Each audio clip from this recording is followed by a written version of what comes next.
kalau ada orang tidak bergembira dengan kehadiran Ramadan, perlu dipertanyakan keimanan dia terhadap apa? Janji-janji Allah Subhanahu wa taala. Janji-janji Allah Subhanahu wa taala dan janji-janji yang disampaikan oleh Rasul sallallahu alaihi wasallam begitu banyak, kemudian dia tidak bergembira mendengarkan itu. Perlu kita bertanya sejauh mana keimanannya dengan kebenaran berita Al-Quran dan Sunnah itu. Di dalamnya ada Lailatul Qadar yang lebih baik daripada 1000 bulan. Setiap hari orang dijanjikan dimerdekakan dari neraka. Amalan berlipat ganda. Siapa yang tidak gembira? Jadi kalau memang ada iman, berarti al-farah, kegembiraan atas kehadiran hari raya itu adalah suatu yang apa? Otomatis adanya. Jadi kegembiraan atas karunia Allah adalah suatu hal yang masyru', suatu hal yang disyariatkan. Berdasarkan firman Allah Subhanahu wa taala dalam surah Yunus ayat 58,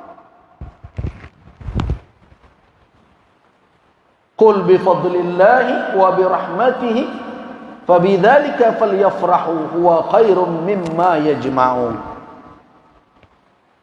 Katakanlah dengan karunia Allah dan rahmatnya, dengan alasan itulah hendaknya mereka bergembira. Dia lebih baik dari apa yang mereka kumpulkan selama ini. Jadi bergembira atas karunia Allah masyru', disyariatkan. Jadi tidak perlu pula mendatangkan hadis-hadis yang tidak jelas asalnya itu. Man fariha biqudumi Ramadan gitu. Tidak perlu. Di para dai, mari kita tingkatkan selektivitas kita di dalam menggunakan hadis-hadis Nabi. Sebab berbahaya menyandarkan suatu perkataan kepada Rasulullah sallallahu alaihi wasallam padahal itu bukan perkataan beliau. Konsekuensinya tidaklah ringan. Man kadzaba alayya muta'ammidan falyatabawwa maq'adahu minan nar. Jadi jangan sembarangan mengatakan qala Rasulullah, Rasulullah bersabda. Kadang-kadang kita mendatangkan suatu perkataan yang tidak dari Nabi tapi agak enak dibaca, padahal ada hadis-hadis yang sahih yang telah mewakili maksud itu. Di bulan Ramadan ini banyak bertebaran juga hadis-hadis yang asalnya tidak ditemukan dari Nabi sallallahu alaihi wasallam. Ada yang menjanjikan kadang setiap hari berbeda pula imbalannya di sisi Allah. Nah, itu yang perlu kita ingat. Nah, jadi bergembira tidak dilarang, bahkan disyariatkan. Cuma persoalannya seperti apa kegembiraan itu akan diwujudkan. Nah, di sini persoalannya. Nah, ketika kegembiraan itu dilahirkan dengan berbagai macam perbuatan, sikap dan perilaku, disitulah terjadi tarik-menarik antar pendapat ulama. Ini sekarang ini sudah banyak yang ahli fatwa media sosial. Nah, berziarah kubur sebelum bulan puasa dosa besar. Bayangkan itu.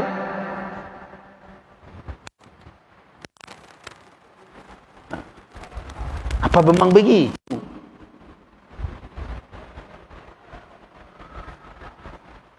Berziarah kubur yang hukumnya sunnah itu tiba-tiba menjadi berdosa kalau dilakukan sebelum bulan Ramadan.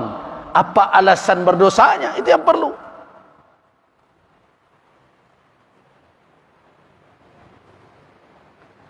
Kalau dijadikan dia sebagai suatu ibadah yang berkaitan dengan siyam, dengan Ramadan,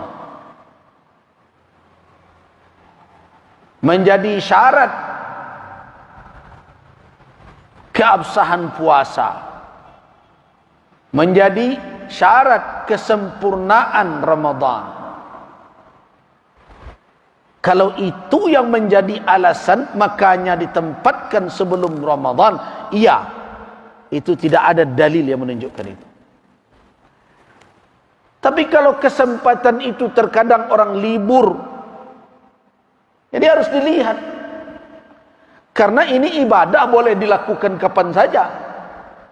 Mau siang, mau malam. Nabi bahkan ziarah kubur malam hari.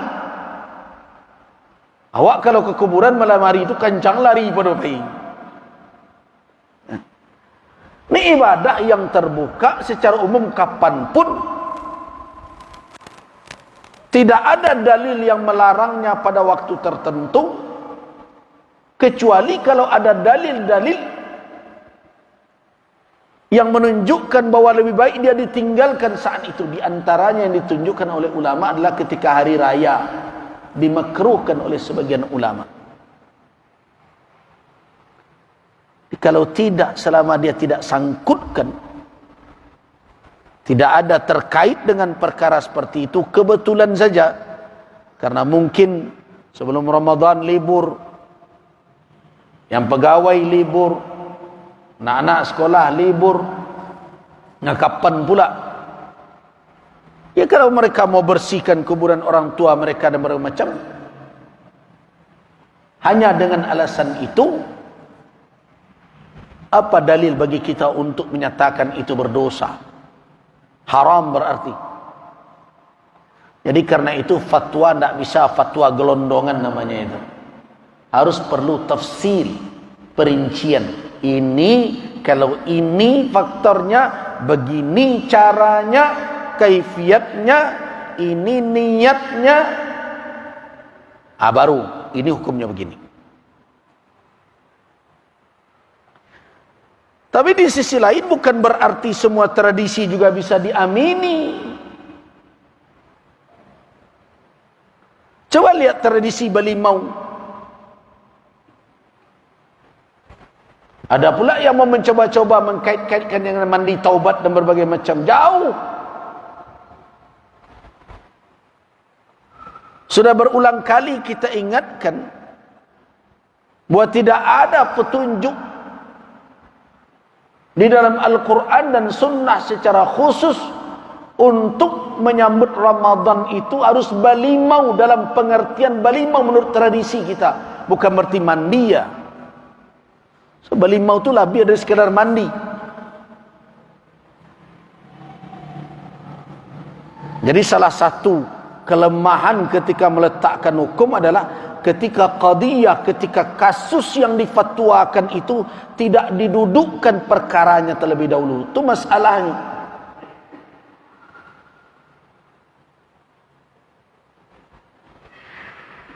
Itu perkaranya itu. Tidak berdudukkan. Balimau itu berbeda hanya mandi keramas. Walaupun mandi keramas itu balimau juga sabui, tapi balimau dalam kaitan dengan Ramadan berbeda dengan sekedar mandi.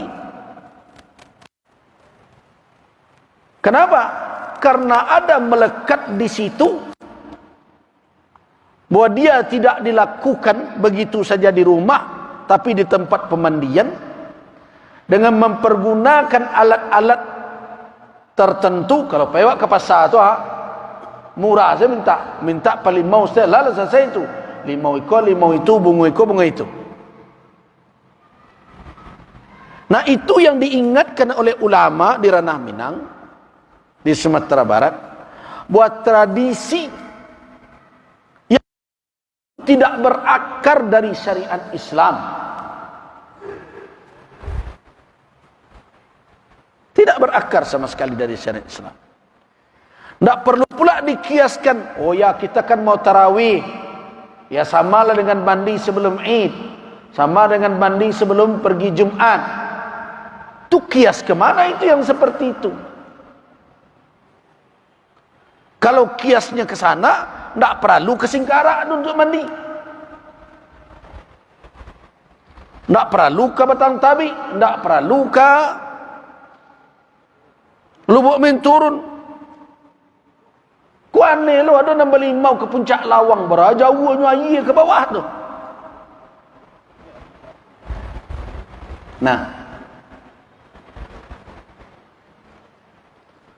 jadi karena itu limau itu harus didefinisikan adalah suatu kegiatan yang tidak berakar dari syariat, dengan memilih tempat tertentu untuk membersihkan diri katanya lahir dan batin, menggunakan peralatan mandi yang khusus. Dan dengan itu mereka dakwakan, mereka menyambut kehadiran Ramadan dengannya. Itu yang belimau itu. Nah karena itu kalau ulama mengatakan belimau tidak punya dasar, bukan berarti menyuruh bapak dan ibu-ibu tidak mandi sore itu. Itu lain masalah.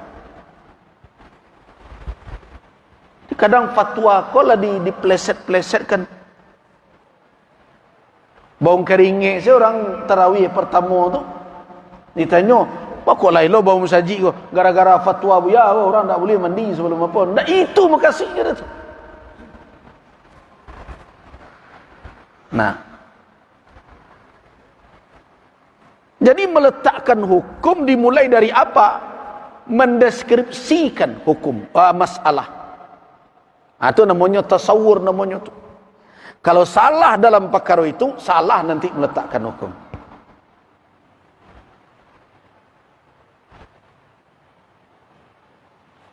Nah, bapak dan ibu harus ingat, untuk meletakkan hukum dengan fatwa, melahirkan atau menyampaikan fatwa hukum atas suatu perkara bukan pekerjaan ringan. Ini contoh, salah satu yang saya juga ingin sosialisasikan adalah, nah,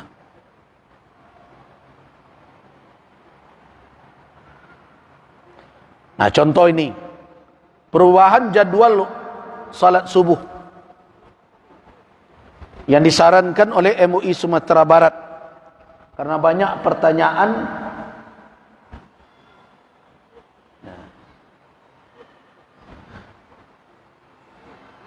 Sudah banyak yang bertanya ke Komisi Fatwa. Saya katakan jangan ada dahulu yang menyampaikan fatwa sebelum dibahas secara mendalam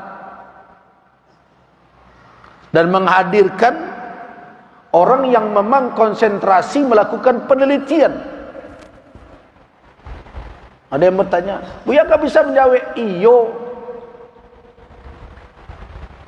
ambo dulu dari syariah, kemudian mendalami usul fikih sampai terakhir usul fikih. Bisa, tapi wak anak boleh merasa santiang surang saja. Danga orang. Apalagi ada orang yang memang dia selama ini fokus untuk mengkaji topik itu. Dengar. Nah, apalagi katanya ada alat yang bisa dipakai untuk mengukur tingkat kecerahan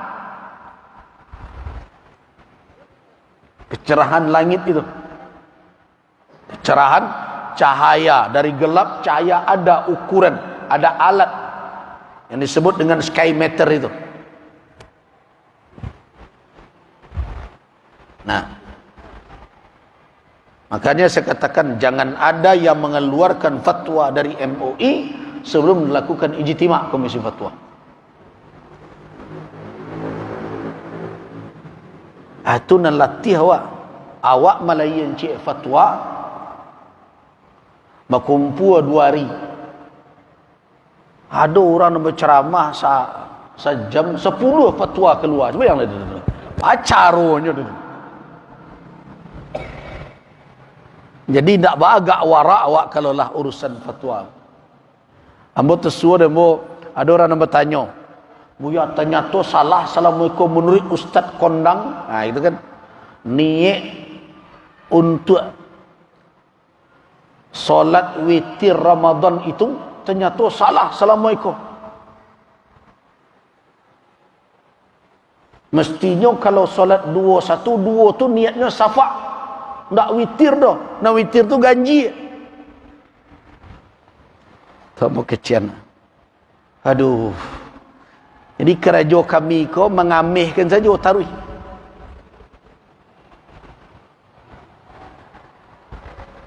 Mengamihkan saja tarawih.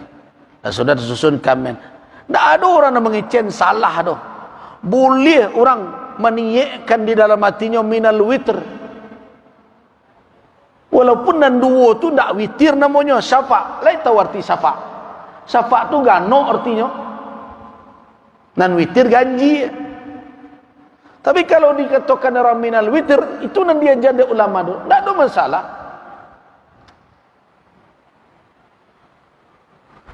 Atau kecian mengalah ke batangka itu. Menyabut ini itu sajalah, tidak sepakat lah ulama itu. Yang kecilnya menurut mazhab Syafi'i Buya. Nah mungkin kalau mazhab Syafi'i dalam artian kalangan Syafi'iyah. Tapi kalau anda membaca dalam kitab Imam Syafi'i tidak ada menunjukkan lafaz niat. Dan anda membaca maka itu Imam Syafi'i menuntut niat itu bersamaan dengan takbir. La tasbiquhu wa la tata'akhir anhu. Niat tidak boleh mendahului takbir dan tidak boleh pula terlambat dari takbir.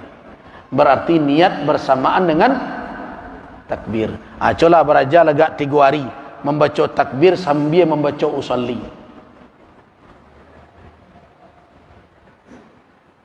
Kalau pandai kau dia tahu mo. Itu contoh. Tapi nan diajarkan Assalamualaikum menjadi pertengkaran karena ada satu fatwa yang belum tentu utuh difahami dan mungkin belum tentu utuh pula disampaikan oleh seorang dai. Akhirnya bebo-bebo. Nah, ini salah satu. Setelah didengarkan membaca tentu. Nah, dibaca apa? Catatan-catatan ilmiah atau kitab-kitab yang telah disusun oleh para ulama terdahulu. Memperhatikan, mendengarkan dalil-dalil. Karena bukan hanya perkara fajar saja, tapi juga ada ghalas, ada isfar. Dikaji hadis-hadis itu semua, baik yang bersifat qauli maupun fi'li, sebagaimana dikhabarkan oleh para sahabat tentang ketentuan waktu salat. Kemudian difahami petunjuk dalil-dalil tersebut, dalalahnya bagaimana. Karena fajar yang kadzib itu seperti apa? Katanya seperti seperti ekor serigala. Nah, di awak susah tampaknya tuh. Di Arab mungkin mudah. Kemudian fajar shadiq adalah yang memanjang, yang tidak ada gelap di bawahnya. Fajar kadzib adalah yang vertikal. Nah, setelah difahami petunjuknya, kemudian menelusuri dan mengkaji pandangan para ulama dalam bidang yang terkait, baik ulama ilmu falak maupun ulama fikih dari generasi ke generasi semenjak abad keempat, dikaji dan dibahas, kemudian membandingkan yang hasil penelitian terkini, hasil observasi dan berbagai macam. Maka Ijtima' Komisi Fatwa MUI Sumatera Barat berketetapan hati menganjurkan umat Islam terutama di Sumatera Barat untuk mengikuti penetapan permulaan salat subuh yang berpedoman kepada penentuan terbitnya fajar shadiq berdasarkan posisi matahari minus 18 derajat. Itu anjuran MUI Sesuaikan dengan itu. Dan Assalamualaikum minus 20. Nah, di dalam berbagai penelitian ditemukan alun masuk ledo fajar. 1 derajat itu kalau dikonversikan kepada menit adalah 4 menit. Kalau dari 20 naik matahari seketik lain 8 balik, selisihnya 2 derajat. 1 derajat ampe mini. Ampe kali 2 8 mini. Nah, dengan demikian maka konsekuensinya adalah, nah, kalau 18 derajat tertunda dari nantaralah diperlambat waktu solat subuh mulainya, yaitu azannya 8 menit dari yang biasa. Nah, ini juga keputusan tersebut juga telah melalui perbandingan lain, tak awak saja, enggak lah, dibandingkan dengan lembaga-lembaga lain yang berskala nasional dan internasional, seperti ada Majma' Fiqih, ada Rabitah, ada Ummul Qura, ada Darul Ifta Al-Misriyah. Tidak ada mereka yang menetapkan waktu fajar shadiq itu ketika matahari 20 derajat di bawah ufuk. Mereka menetapkan berkisar antara 18 dan 19. Mesir yang paling awal tidak sampai 20, 19,5. Nah, dengan itu setelah juga melakukan kajian akademik dan observasi menggunakan teknologi terbaru, maka diputuskan 18 derajat itu berdasarkan kepada kajian-kajian tersebut. Akibatnya bagaimana? Akibat dari keputusan tersebut disarankan kepada setiap masjid untuk menunda azan subuh selama 8 menit dari permulaan waktu yang biasa dipedomani selama ini. Ini juga berimplikasi kepada permulaan waktu imsak. Dia agak lambik kini menahan 8 menit. Imsak yang dimaksud imsak yang hakiki, ya, bukan imsak 10 minit sebelum azan. Imsak 10 menit sebelum azan itu ndak ada larangan makan tu. Tu cuma ancang-ancang saja tu nak azan sangih lo parik di bawah rukuk dan sujud begitu. Jadi yang imsak itu sebenarnya adalah ketika azan. Di imsak nan ado babunyi sirine itu itu kearifan lokal Indonesia tu. Tapi ndak lo disebut Islam Nusantara ada tu. Nah, itu. Nah, jadi 8 menit termasuk juga salat sunat fajar. Jadi berimplikasi. Namun karena ini merupakan ranah ijtihad, indak pasti wana. Jadi kecengko mode beretong 2 tambah 2 ampe, tidak. Ini ranah ijtihad. Kalau ranah ijtihad apa? Al-ijtihadu la yunqadu bimithlihi. Ijtihad tidak bisa dibatalkan dengan ijtihad juga. Karena itu tidak boleh-boleh pula mengatakan berarti solat dan assalamualaikum batal. Tidak bisa. Atau masih nyaman dengan waktu lama tidak sah. Tidak bisa. Namanya saja ijtihad. Karena itu bahasa Majelis Ulama apa? Dianjurkan sesuaikan dengan yang 18 derajat, tunda 8 menit azan dari yang biasa. Tapi kalau yang masih juga ndak usah lo terjadi cakap azan bekok. Nah, ni azan 20 derajat, ni azan 18 derajat, ndak usah. Nah, tolong dipahami ini. Nah, karena itu kami kunci kalimatnya dengan namun karena ini merupakan ranah ijtihad. Nah, maka bagi siapa saja yang beribadah dengan tetap berpegang kepada jadual yang lama, tetap sah sesuai dengan ijtihad tersebut. Kepada umat Islam agar berlapang hati dalam menerima perbedaan pendapat dengan tetap mengutamakan rasa ukhuwah Islamiyah. Itu contoh. Jadi fatwa tidak boleh pula. Serampangan dampak dan berbagai macam harus dikaji. Nah begitu juga dengan tadi. Bagaimana kaitannya dengan balimau? Tidak ada akar syar'inya. Dan kalau kita perhatikan realitanya, jelas banyak ketentuan syariat yang terlanggar karenanya. Banyak. Contohnya terkait dengan aurat. Coba bayangkan laki-laki pedusi mencabu ke dalam banda sama-sama. Mintuo je minantu lah hilang malu. Tempat-tempat itu dijadikan ajang oleh anak muda untuk berpacaran. Nah, apakah itu tidak mudarat? Apakah begitu kita mengharapkan rahmat Allah di bulan Ramadan dimulai dengan cara begitu? Nah, jadi cara bergembira dengan kaifiat yang demikian bertolak belakang sebenarnya. Kalau orang betul-betul ingin mencari ridha Allah, maka dia tempuh jalan yang disyariatkan oleh Allah. Nah, karena itulah makanya setiap tahun Majelis Ulama Sumatera menghimbau masyarakat, hentikan itu kegiatan-kegiatan balimau di tempat-tempat pemandian itu.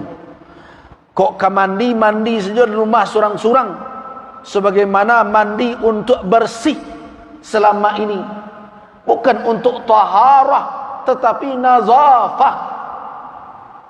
Ini mandi ada dua ya. Mandi lit taharah. Contohnya mandi setelah junub, mandi setelah haid, itu mandi lit taharah. Tapi kalau mandi sore itu tidak boleh. Mandi lin nazafah, badan bagatah, bau kurang sedap, mandi wa lin nazafah namanya tu. Wadulah memang membaukan kaji. Woi, kok kan nilainya mandi di dalam memberasi dosa. Nak baik itu cara memberasi dosa tu.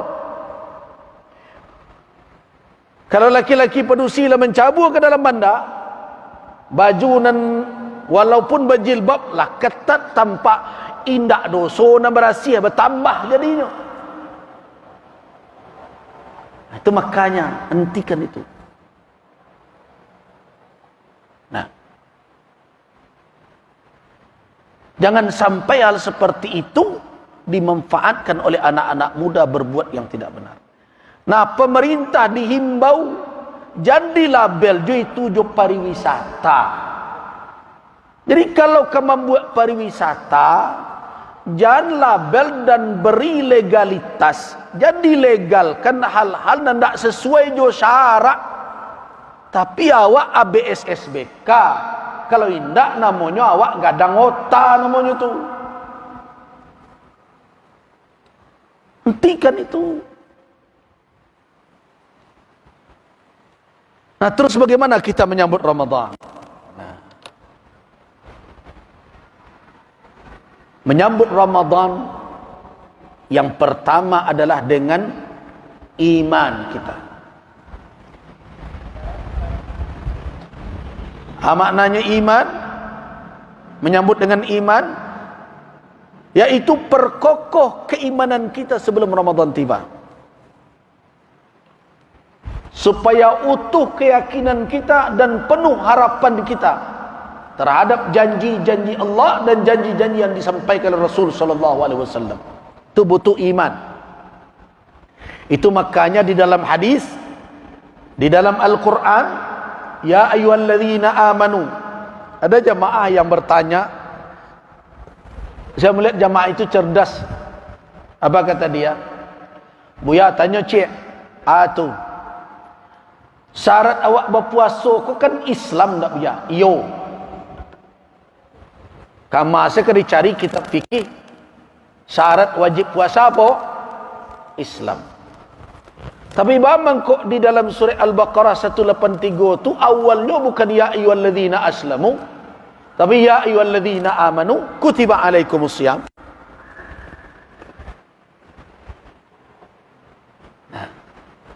pertanyaan. Saya katakan jawabannya ada di ujung. Jawabannya ada di ujung. Di mana di ujungnya? Di la'allakum tattaqun. Kalau ya ayyuhalladzina aslamu pangkanya ndak cocok je la'allakum tattaqun di ujung.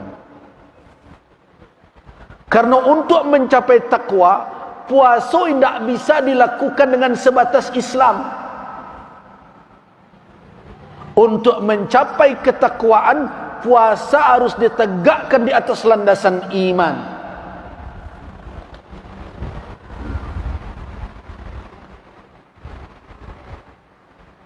Jadi dia, oh di situ rasio. Ndak rasio kan itu. Nya dulu kadang setiap orang mengaji ko rasio saya sedo. Aku rasio nombor sampean kan. Padahal ndak rasio kan itu biasa saja tu. Kan ada kaji gini nama agi rasio saya sedo.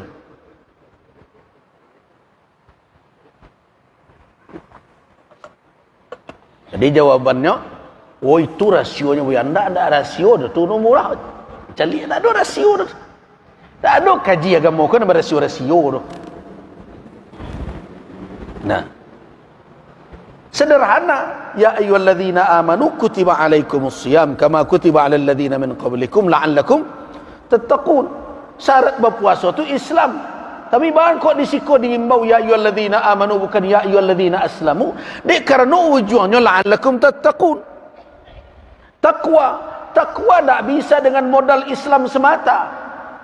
Takwa baru dicapai kalau modal utamanya iman. Itu makanya di dalam hadis-hadis, man shama ramadhana imanan wa ihtisaban. Kan tak islaman. Man qama ramadhana imanan, man qama lailatul qadri imanan, gitu. Jadi kalau ingin takwa, kalau ketakwaan yang ingin dikejar, maka iman modal utama. Nah kini cepresolah iman waktu. Yo lai berasia jo iman tu. Lain daklah menumpang sirik. Lain dak tayun pulo orang nam punya remote langit wah. Adalah nam percaya begitu. Nya muslim, awak muslim ya. Percayalah di itu. Ada manusia nama cik remote langit. Nya menguasai awan. Tu kama kena campakkan itu petunjuk Allah Subhanahu wa taala. Inna fi khalqis samawati wal ardi wa ikhtilafil laili wan nahar wal fulki allati tajri fil bahri bima yanfa'un nas wa ma anzalallahu minas sama' min ma'in fa ahya bihil arda ba'da mautiha wa batha fiha min kulli dabbatin wa tasrifir riyah was sahabil musakhkhar. Allah nama memalingkan, yang mengarahkan angin kamak, yang menunjukkan, yang menundukkan awan. Allah, masa iman awak lamah lo daripada orang jahiliyah le? Orang jahiliyah dalam surah Al-Ankabut, wala in sa'altahum, jika kamu bertanya kepada mereka Muhammad siapa yang menurunkan hujan dari langit, dengannya dihidupkannya bumi yang kering kerontang, la yaqulunna Allah, pasti mereka menjawab Allah. Itu orang musyrik jahiliyah tu. Aduh lo nak mengecen tukang sarang hari nak matur hujan turun. Alih taklah rusak iman wak. Nah, sebelum Ramadan tiba, iman dipelok. Yang kedua alih. Yang kedua adalah ilmu. Maka ilmu perlu. So ibadah itu harus dijalankan berdasarkan petunjuknya. Tidak bisa dikarang di awak do. Itu makanya kecil ulama bersepakat supaya dan salah dalam beramal, al-ilmu qabla al-amali. Itu makanya Nabi SAW sebelum Ramadan datang beliau beri petunjuk kepada sahabat beliau, qad adhallakum syahrul Ramadan, kamu sekalian telah dinaungi oleh bulan Ramadan. Allah memfardukan, aku mensunnahkan petunjuk. Atau gunanya halaqah aku ada. Di sebelum bulan Ramadan perbanyaklah di masjid-masjid awak halaqah ilmiah. Tak perlu tablignya akbar benar, biarlah asgar saya. Bapak dan ibu-ibu undang dai-dai awak dan adu dekat awak. Nan tahu je perangai awak. Keindak mau undang dan tak tahu perangai awak. Bakon dan tak tahu perangai awak, nak jan tersinggung puncak kada awak. Bila ke sadar? Kan itu nan banyak kini kau. Nandai di kampung dah dipakainya dah batu. Kalau itu mengecek, kau terbuka segalanya. Jadi orang kini banyak ingin menjadikan ceramah sebagai ambo tu nampan tambo jak dulu. Ambo kalau ke digalak-galak mengaji, wah, encak ndak tiba mengaji. Aku nuak galak-galan orang wak dak pelawak dah. Tapi kalau lain nak mengaji nak elok-elok, lembek-lembek dengan jadi. Tapi ndak dulu gunung ke mana-mana dah. Sikoslah jadi tadi. Kalau ndak apa ya sudahlah. So nak kawan-kawan para dai, ana nak sampai bisa beliau-beliau tu sampaikan. Nah, jadi yang kedua apa? Ilmu. Yang ketiga alai taat. Nah, ta'ah, ketaatan. Maka itu karena Nabi menyambut Ramadan dengan ta'at. Beliau latih puasa Sya'ban. Bahkan beliau tidak ada mempuasakan lebih banyak setelah Ramadan bulan melainkan Sya'ban. Dengan ketaatan kepada Allah Subhanahu wa taala, bukan dengan kemaksiatan. Jadi kalau ditanya kamu apa penyambut Ramadan ke? 3. 1 iman, 2 ilmu, 3 taat. Itulah nak pesankan. Anang ke dicari di bulan Ramadan, nak tahu anang ke dicari. Itu yang tadi sampaikan kepada para dai.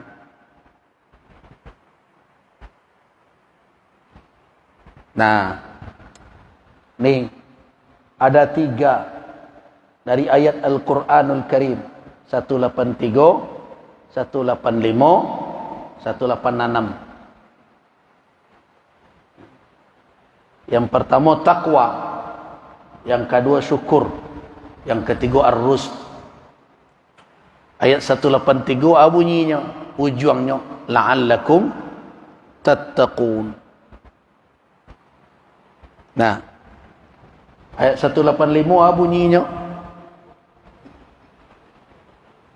la'allakum tashkurun.